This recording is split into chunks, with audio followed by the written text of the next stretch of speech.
It's time for Recipe of the Day.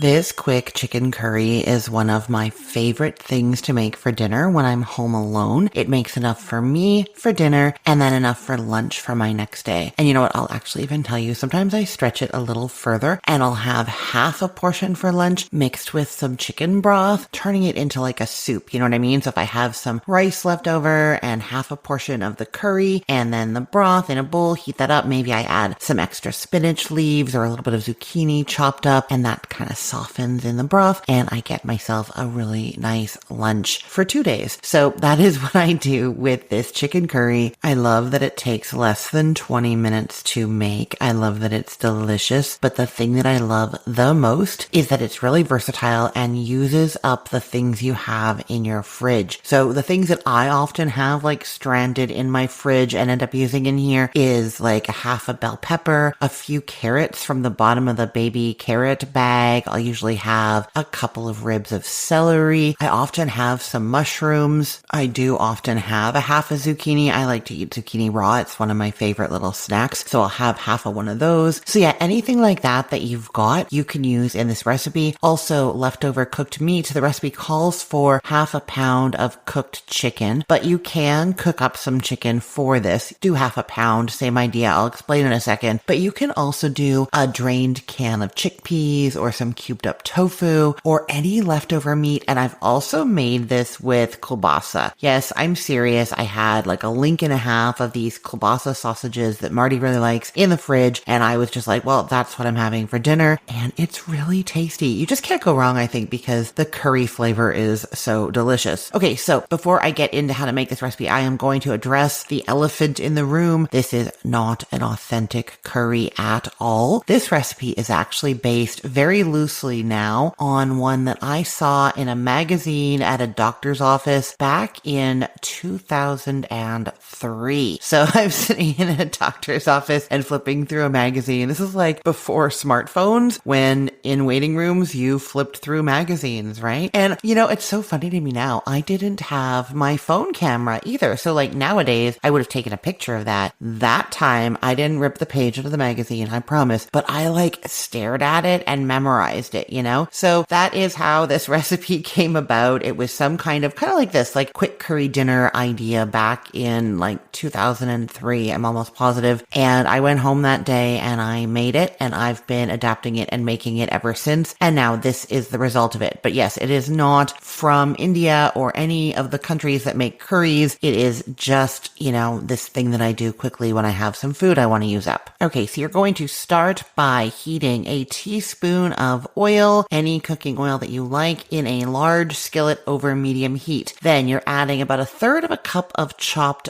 onion. So for that's going to be like one small onion or half of a medium-sized onion. I sometimes have some red onion in my fridge that I'm like slowly slicing and adding to salads. I've used that here. It's a great way to use that up. So you can do that. And you're sauteing that onion just until it's softened 2 to 3 minutes. I will say if you are using chicken that is not already cooked, you would increase the amount of oil to 2 teaspoons, season up the chicken, cut it into like bite-sized pieces, and add it at the same time as the onion, and just stir and cook until the onion is soft and the chicken is cooked through. And since you've cut it into small pieces, it's not going to take very long. Then you'll just leave that chicken in there from the making of the recipe, and that's fine. If you're using already cooked chicken or an already cooked protein, you're going to wait and add that later. Okay, so you've got the onion in the skillet, maybe with some chicken, and to that you are adding 1 medium-sized tomato that you've chopped up along with its juices. If you don't want to use a tomato, you can use half of a 14-ounce can of diced tomatoes with the juice. It's about 1 cup, or a cup of salsa. Yes, you could use salsa in here, or you can use a 10-ounce can of Rotel, not drained. You want the juices in there. They have a lot of flavor. So yeah, that's the amount that you want in there of this tomato ingredient. It's about a cup. And you are also adding 1.5 to 2 cups of chopped fresh veggies. And I have that range because some vegetables shrink down more than others when they cook, and you want to have enough for everybody to eat. The 2 of you who are having this curry for for two. So then you would want to use a little bit more. So if it's things like spinach and kale, those shrink a little bit more. You'd want to go closer towards the 2-cup side. If it's things like cauliflower that don't really shrink at all, then it can be closer to the 1.5 cups for that. And like I said, you can use whatever vegetables you have. You can also use already cooked vegetables. If you have leftover cooked vegetables, that's going to be fine. They're just going to get like softer in here. You can also use frozen vegetables, 1.5 to 2 cups of whatever frozen vegetable you have in your freezer. Just thaw them before adding them, and you will add them at this time as well. And then of course, any combination of those. Canned veggies work as well. Just drain them first. Okay, so you're adding the 1.5 to 2 cups of the veggies to the skillet that has the tomato and the onion and possibly some chicken in there. You're also adding 1.5 teaspoons of curry powder. Give that a stir, cover it up, and let it cook, stirring occasionally until all the veggies are softened. Of course, it's going to be different depending on the veggie, but it's probably going to be 3 to 4 minutes, especially if you cut any of the harder vegetables like that cauliflower or broccoli into smaller pieces. Okay, then you're adding 2/3 of a cup of chicken broth, a 1/4 teaspoon of garlic powder, a 1/4 teaspoon of salt, a pinch of cayenne if you'd like a little heat, and a pinch of ground ginger. And this is where you add your cooked chicken. If you're adding already cooked protein of any kind, that's the cooked chicken, cooked ground beef, the kielbasa. If you're using the drained chickpeas, that goes in here. It's 1/2 pound or 1.5 cups of chopped or shredded chicken or any of the things that I mentioned. That goes in now. Stir that, bring it up to a simmer because you put that chicken broth in there so there's some liquid. Then reduce the heat down to low and cook, stirring occasionally just until the chicken is heated through and the liquid has reduced by about half. It's just going to take a few minutes. Now, at this point, you're going to take it off the heat and wait a good 30 seconds to a minute for everything to cool down just a little bit. You want it to stop simmering. And at that point, you're adding the creaminess. And we're waiting for the mixture to stop simmering because dairy products and coconut milk, those are some of your options I'm going to tell you in a second, can curdle when they're hot. And especially because we have the acidity of the tomato, that can lead to curdling as well. So we want this to be taken off the heat and not simmering anymore. And then you're adding 1/3 of a cup of plain yogurt. That could be Greek yogurt or whatever plain yogurt you have. Or you can do 1/3 of a cup of sour cream, or you can do 1/3 of a cup of coconut milk. I don't usually use the coconut milk because I don't like to open a can to just use 1/3 of a cup of it. But if you have other uses for coconut milk, like if you put it in smoothies, that kind of thing, or if you're doing that like leftover soup idea I told you about, you can drizzle a little extra coconut milk into those soups. So if you have a use for it, absolutely go for it. Otherwise, I do like to use the yogurt or the sour cream because I'm just scooping out of the tubs that are already open, you know? Okay, that is the quick curry in a hurry. You serve that over rice or with naan bread, or you could do it over cauliflower rice or couscous or quinoa or anything you like that. And you can garnish it if you have some of these garnish things. You can do cilantro leaves on top, raisins. I love golden raisins. I know raisins are controversial. I don't think they were as controversial when I was growing up. Probably not back in 2003 either, but they're definitely controversial now. Anyhow, you can add some raisins over top, some slivered almonds or crushed peanuts, cashews, anything like that. If you have lime wedges, like you have some lime you can cut up, you can squeeze that over the top, or a lime from a bottle, put a few drops over the top, anything like that. It's going to make it just extra special, but so quick, so easy, and so delicious. I cannot wait for you to try this one. I will put the link to this recipe in the show notes for this podcast episode, or you can head to cookthestory.com/ROTD and get it there. Everything there is arranged by date, so it's helpful to know that today is November 6th of 2025. And if you are liking these simple recipes for 2 smaller batches for small households, keep coming back to my site, thecookful.com. I am doing more recipes for 2, and I have an announcement soon for those of us cooking for a small household. You guys are going to love this. So stay tuned. Keep going to thecookful.com. I'm Christine Pittman from cookthestory.com, thecookful.com, the all-new chicken cookbook, and from this podcast, recipe of the day. I hope you have a great day. Let's get cooking.